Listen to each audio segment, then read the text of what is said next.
Okay, welcome everybody to practice 9.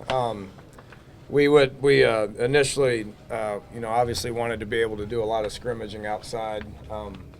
We got some weather days to where if we get shoved inside, we still can get a bunch out of this. So what you're going to see today, we just got uppers on. Everything will be controlled. There will be no situations. We're just, basic working on just some installation stuff. Limited special teams. We'll do a lot of individual stuff. We'll do some pass rush stuff, some blitz pickup, one-on-one drills, and then get into a bunch of scripted plays. So unfortunately, you won't see a whole lot of, we will do a tempo period. There won't be anything live.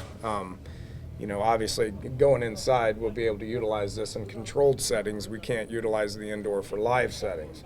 But 9 practices into it, that's what you're going to see. You won't see Marcus Sims is at a funeral, and Kennedy McCoy is at prom.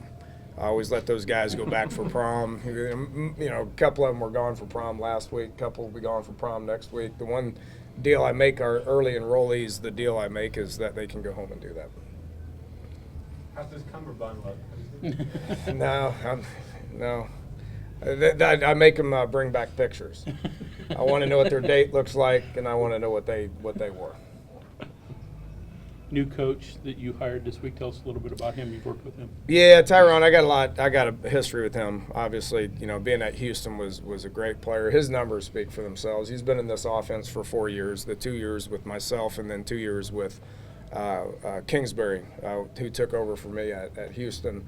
So he's got a lot of familiarity with this offense. The one thing that didn't make sense to me, and we had a lot of interest in this job, but the one thing that didn't make sense to me was bringing a guy in that didn't have familiarity with what we were doing. We got some experienced receivers, some guys that are continuing to develop. Don't have to teach him the offense, but he can teach them a lot of nuances as far as being, the technique aspect of things. So he's a fierce competitor. He's a fiery guy. He's going to bring some knowledge from playing experience that I think will be very valuable. You guys also announced that Will Greer would join the program this week. I know it's down the road, but why did you pursue him and why did you bring him into the program? Well, just simply a really good football player. So anytime we have opportunities to bring in really good football players, and we're going to do that. Our job is to coach up the guys that we have first and foremost, but continue to recruit guys that can help us in the future.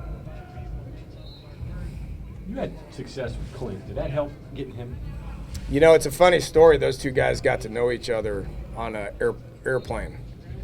They were randomly sitting next to each other on a flight to New York, and they just kind of looked at each other and recognized who they were and just started talking. So they had a prior relationship, and Clint's time here was very valuable, very good, great experience for him. He'll be the first to let you know that. So whether that had any impact on him coming here or not, I don't know.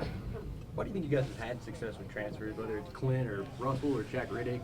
You guys have had some pretty good success. Yeah, Charles Sims is pretty good too. Yeah. But I think you base those guys with limited, eligibility left. They fit needs.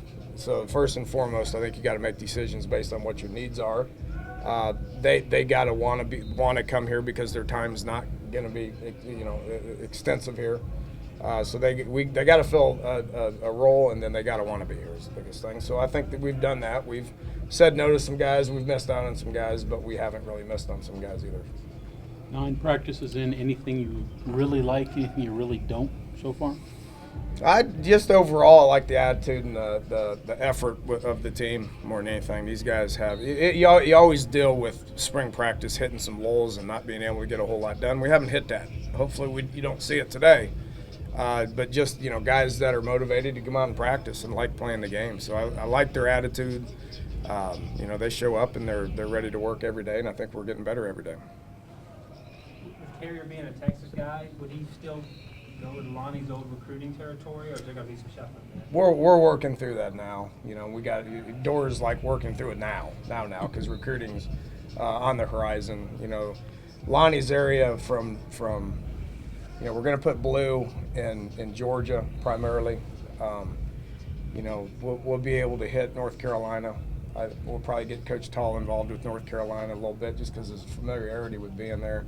And then it's basically Virginia and Maryland is what we got to do. We'll probably end up hitting that by committee. It'd be silly not to have Coach Carrier in Houston a little bit, seeing as how he grew up there, and he's got a lot of resources there, and he's got a lot of familiarity with the high school coaches and a lot of relationships based on his past.